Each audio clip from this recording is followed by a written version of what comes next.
kita harus menjauhi yang namanya penyakit hati. Kalau penyakit lahir, kita bisa dengan mudah untuk mengenalnya ya. Penyakit lahir, Allah Subhanahu wa Ta'ala bisa menggugurkan dosanya ketika dia bersabar. Penyakit lahir, Allah bisa menambahkan pahala baginya ketika dia bersabar. Allah bisa saja menjadikannya dia husnul khatimah ketika dipanggil oleh Allah Subhanahu wa Ta'ala.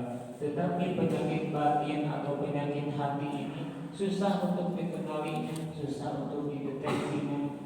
Hanya diri pribadi yang tahu apakah di dalam hati saya ada penyakit atau tidak. Dan ketika ajalnya sudah tiba, maka berpotensi untuk suhul khotimah kalau tidak diobati. Kalau penyakit lahir, kita sebisa mungkin, semampu mungkin untuk berobat ke dokter, berapapun biayanya, apapun resikonya. Kalau penyakit lahir, kalau penyakit batin susah untuk diobati, hanya diri sendiri yang bisa mengobati seperti itu. Yang sudah dibahas kemarin adalah yang pertama tentang hasud. Hasud itu adalah iri dengki kepada sesama. Iblis diusir dari surga, yang asalnya dia raja malaikat, ahli ibadah. Kemudian di dalam hatinya ada dengki kepada Nabi Adam. Ketika Allah menyuruhnya dia bersujud, wa idh qulna lil malaikati isjudu li Adam fasajadu illa iblis. Ketika Allah menyuruh para malaikat untuk bersujud kepada Nabi Adam, mereka semuanya bersujud kecuali iblis, karena iblis mengaku lebih baik daripada Nabi Adam. Qala ana khairun minhu khalaqtani min nar wa khalaqtahu min tin. Aku diciptakan dari api dan Adam diciptakan dari tanah. Itu yang pertama. Ciri hasud adalah, kalau kata guru saya itu adalah SMS ya. Hasud itu susah melihat orang lain senang dan senang melihat orang lain susah. Diulangi ya. Jadi hasud itu adalah susah melihat orang lain senang dan senang melihat orang lain susah. Ketika orang lain menerima promosi jabatan, kita yang susahnya gitu. Ketika orang lain membeli mobil baru, kita yang susahnya dan lain sebagainya. Dan sebaliknya, ketika orang lain bangkrut, kita senang gitu.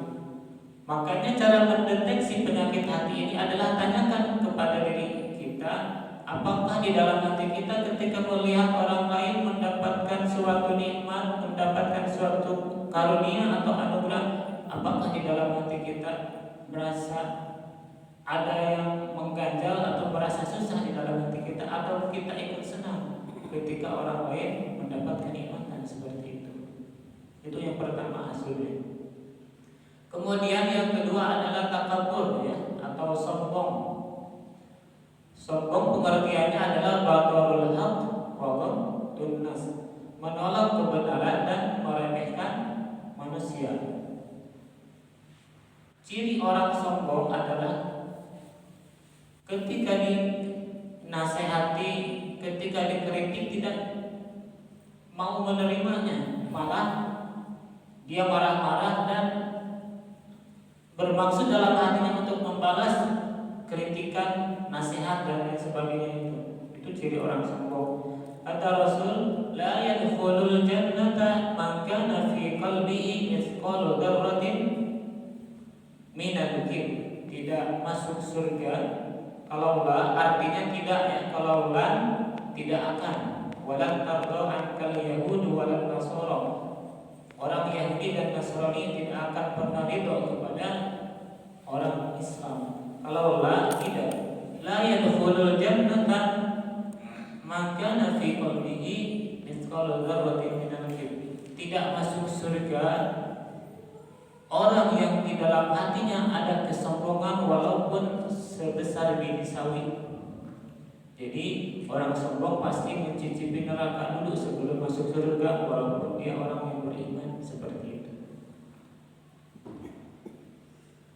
Bagaimana kita bisa sombong ya?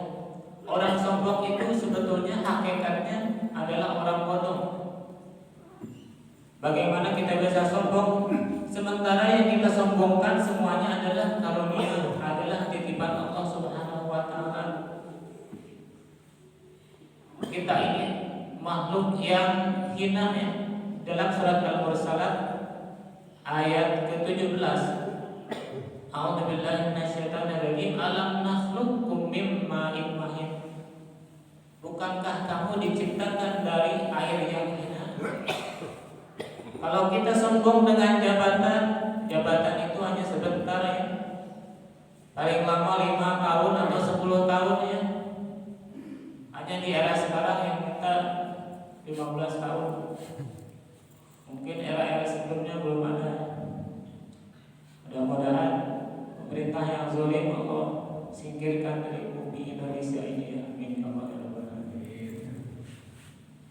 5 tahun jabatan biasanya di pemerintahan itu, dan walaupun sebelum akhir mereka menjabat sudah ada yang menggantikannya. Contohnya di baliho-baliho besar sekarang, calon wali kota 2024 gitu kan, dan lain sebagainya. Itu kalau sombong dengan jabatan. Kalau sombong dengan harta yang kita terima juga ciptaan Allah, titipan Allah yang dititipkan kepada kita. Ketika sebelum Ramadan kemarin kan, mudah-mudahan jadi pelajaran bagi kita ya. Ketika ada seseorang yang menyombongkan hartanya bahwa sampai dia bilang Tuhan aja bingung untuk memiskinkan saya. Begitu sombongnya, tidak lama kemudian kita lihat juga sudah memakai rompi oranye. Itulah sombong karena harta. Berapa banyak sih harta yang kita punya, kemudian kita sombong kepada sesama manusia. Sombong karena rupa paling 40-50 tahun juga keriput. Dan sombong satu lagi karena tahta ya, kedudukan atau nasab. Di dalam surat Al-Isra Allah berfirman, Bismillahirrahmanirrahim, wa la tamshi fil ardi maraha innaka lan takhriqal arda wa lan tabghal jibala tulan. Janganlah kamu berjalan di muka bumi ini dengan angkuh, dengan sombong, karena seberapa kuat engkau tidak akan bisa menembus bumi, dan seberapa panjang engkau tidak akan bisa menembus gunung. Maksudnya adalah seberapa kuat hentakan kakimu engkau tidak akan bisa menembus bumi, dan seberapa tinggi ilmu yang engkau dapati maka tidak akan bisa menjulang tingginya gunung. Di dalam surat lain, surat Luqman ayat 18, wala tusawwir khaddaka linnas, jangan engkau palingkan mukamu dari manusia, wala tamshi fil ardi marahan, janganlah berbuat sombong. Innallaha la yuhibbu kulla mukhtalin fakhur, karena Allah tidak menyukai orang-orang yang sombong seperti itu. Ciri-ciri orang sombong adalah dia tidak mau menerima kebenaran dan meremehkan manusia. Kemudian yang ketiga adalah riya. Riya ini secara sederhananya adalah ingin dipuji. Kata Rasul, riya ini lembut bagaikan semut yang hitam yang berjalan di atas batu hitam di dalam kegelapan malam. Jadi semut hitam berjalan di atas batu hitam di dalam kegelapan malam, itu riya. Saking lembutnya riya ya. Dan riya ini kita tidak boleh untuk berprasangka kepada orang lain. Riya ini harus kita introspeksi diri sendiri. Di dalam surat Al-Baqarah ayat 264 Bismillahirrahmanirrahim. Ya ayyuhalladzina amanu la tubtilu shadaqatikum bil manni wal adha. Jangan kau gugurkan sedekahmu karena riya. Riya ini bisa membatalkan atau bisa menggugurkan amalan kita. Contohnya sedekah infak. Ketika infak kita contohnya ke masjid 10 juta. Pak Marwat ini tolong diumumkan setiap khotib Jumat saya menyumbang segini. Jangan disebut hamba Allah, sebut saya nama saya, gitu, seperti itu. Itu bisa termasuk riya, bisa enggak. Kalau niatnya untuk memotivasi orang lain agar senang bersedekah, maka sedekahnya itu menjadi amal soleh. Namun ketika niat tersebut ingin dipuji orang lain, ingin dihormati orang lain, maka amalannya tersebut, sedekahnya tersebut tidak akan menjadi pahala. Lanjutannya yaitu fa'asabahu wabilun fatarokahu solda.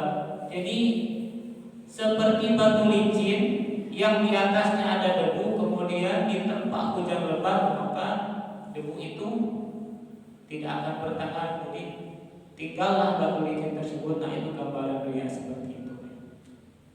Yang pertama hasud, yang kedua sombong, yang ketiga riya, dan yang terakhir adalah syirik. Syirik itu menyekutukan Allah, menduakan Allah. Kata Allah di dalam surat An-Nisa, innallaha la yaghfiru an yushraka bihi wa yaghfiru ma duna dzalika liman yasha. Bahwa dosa syirik ini tidak akan diampuni oleh Allah Subhanahu wa taala, tetapi dosa selain syirik Allah akan ampuni. Mudah-mudahan yang hadir di sini bisa mendeteksi hati kita apakah ada penyakit hati dari sombong, riya, syirik dan lain sebagainya, dan mudah-mudahan bisa terobati walaupun ada di dalam hati kita. Amin ya Allah ya rabbal alamin. Hadanallahu wa iyyakum ajmain. Aqulu qouli hadza astaghfirullah li wa lakum. Allahumma shalli wa sallim ala sayyidina Muhammad. Assalamualaikum warahmatullahi wabarakatuh.